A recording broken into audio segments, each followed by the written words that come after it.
This is scientifically being proven. And as I said last week, when you hear something new, if your mind immediately closes it off, it's like Dr. Monte, the most famous doctor here that I can find in Canada, gave the example, as I shared last week, of sharing his wonderful insights with a television producer about how the effects of a mother's eyeball have immediately, of the size of the pupil, have immediately on the child's brain when it's holding it. So if the pupil is real dilated, real large, it's showing love and compassion, kindness, sympathy, empathy. And if it's real restricted, it's showing anger and upset and stress. And the baby's brain responds immediately. And Monte, this is known in science for a long time. And Monte's sharing this with a television producer that was going to have him on their show in Toronto. And she thought he was crazy and hung the phone up. Because it was new information. How many of us close off our brains immediately to new information and don't let it in because we're unfamiliar with it, so we don't think it's true?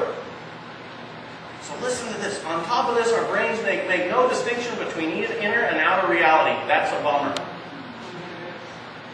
Because think of those negative thoughts that we hold in there. Pains, hurts, wounds. All it does is know it's out here too. It doesn't know it's only happening in here. It feels it's happening out here. Somebody breaks your trust once, it knows everybody out here is going to break your trust. So you need to be controlling with your environment. You need to control how others behave, how they act, how they think. You're not open to any new information. You're just controlling. Because one time, maybe it was really severe. For 15 years, somebody broke your trust by sexually abusing. Could be. But if it's over and done with, it happened 40 years ago, why are we still carrying it forward? Because the brain doesn't know the difference between inner and outer reality. So while the newest parts of the brain, which is the frontal lobes, are constantly dreaming up positive and negative thoughts like I'm happy and successful, or the world will end tomorrow, sound like anybody's thinking. It's great today, and 5 minutes later I'm having a miserable day. The moment you make these conscious, another part of the brain called the thalamus reacts as if it was really happening out in the world. Isn't that amazing? He continues, if you wake up and say, I'm getting sick, the body takes aversive action. But if you say, this is going to be a great day, your body produces only a mild, relaxing reaction. So we constantly have to repeat our positive thoughts and values, thus the power of affirmations. And it's important that we connect with our joy and our happiness, and that we're willing to do it on a repeated basis, not just occasionally, because the more we do, we're enhancing that belief in our system, in our brain, that we deserve to be happy and joyful. And the more times we do it, the better off we do it. And if we prolong it, this is what could happen to us. As Elbert Hubbard says, funny quote, the man who doesn't relax and hoot a few hoots voluntarily now and then is in great danger of hooting hoots and standing on his head for the enlightenment of the pathologist and trained nurse a little later on. So it's like if we want to block up our joy now, it might show up in the form of a disease or illness. So here's our brain. It's just waiting to us to give a direction. It will respond to what we give of it and what direction we want it to head into. And so sometimes it takes changing our perception of how we see things. A young couple moved into a new neighborhood. The next morning, while they were eating breakfast, the young woman saw her neighbor hanging the wash outside. That laundry is not very clean, she said to her husband. She doesn't know how to wash correctly. Perhaps she needs some better laundry soap. Her husband looked on, but remained silent. A wise man. Every time her neighbor would hang her wash to dry, the young woman would make the same comments about the laundry. About 1 month later, the woman was surprised to see a nice clean wash on the line. And she said to her husband, look, she has learned how to wash correctly. I wonder who taught her this. The husband said to his wife, I got up early this morning and cleaned our windows.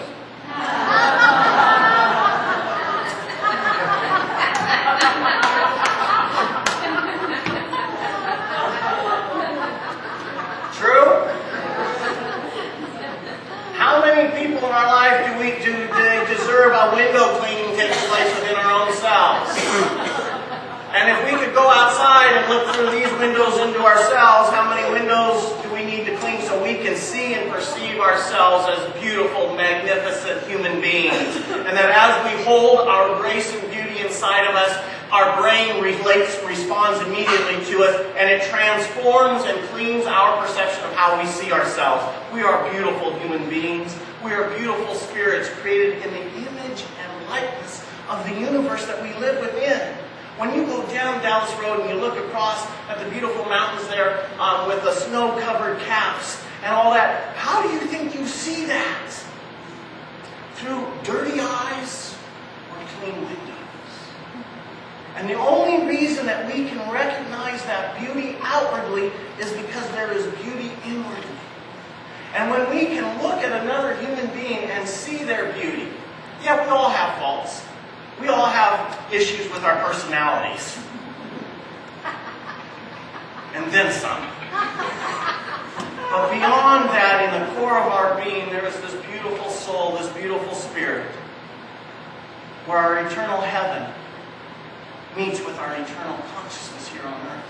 And where that joins together, that's what we behold in each other.